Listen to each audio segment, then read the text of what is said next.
സംസ്ഥാന സർക്കാരിന്റെ കീഴിലുള്ള സഹകരണ സ്ഥാപനങ്ങളായ കെയർഫെഡിന്റെയും മിൽമയുടെയും ഉൽപ്പന്നങ്ങളുടെ വിദേശ വ്യാപാര കരാർ മന്ത്രി കെ.ബി. ഗണേഷ് കുമാറിന്റെ ഭാര്യയ്ക്ക് നൽകിയത് വിവാദമാകുന്നു.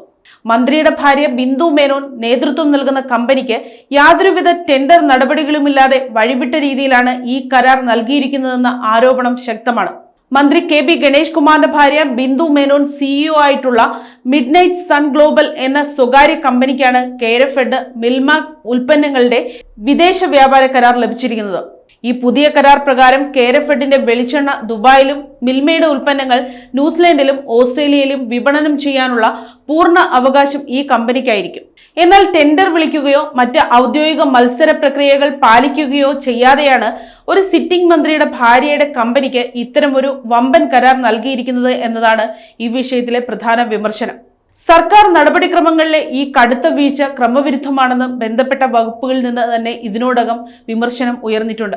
ഒരു സർക്കാർ സ്ഥാപനത്തിന്റെ കരാർ മന്ത്രിസഭയിലെ ഒരു അംഗത്തിന്റെ കുടുംബാംഗത്തിന് തന്നെ നൽകിയതിലെ രാഷ്ട്രീയവും ധാർമ്മികവുമായ അനൗചിത്യവും ഇവിടെ ചോദ്യം ചെയ്യപ്പെടുന്നുണ്ട്.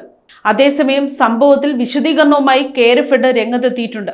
ഒരു മൊത്തവ്യാപാര ഏജന്റിന് വെളിച്ചെണ്ണ വിൽക്കുന്നതിന് പ്രത്യേകമായി ടെൻഡർ വിളിക്കേണ്ട ആവശ്യമില്ലെന്നാണ് കെയർഫെഡിന്റെ നിലപാട്. എങ്കിലും വിദേശത്ത് ഉൽപ്പന്നങ്ങൾ വിൽക്കുന്നതിനായി മറ്റേതെങ്കിലും ഏജൻസിയുമായി കെയർഫെഡ് മുൻപ് ഇത്തരമൊരു കരാർ ഉണ്ടാക്കിയിട്ടില്ല എന്നത് ആരോപണങ്ങളുടെ ഗൗരവം വർദ്ധിപ്പിക്കുന്നു. ഉൽപ്പന്നങ്ങളുടെ വില നിശ്ചയിക്കുന്ന കാര്യത്തിലും കമ്പനിക്ക് പ്രത്യേക ഇളവുകൾ ലഭിച്ചിട്ടുണ്ടോ എന്ന കാര്യവും പരിശോധിക്കേണ്ടതുണ്ട്. News desk Kottarakkara media.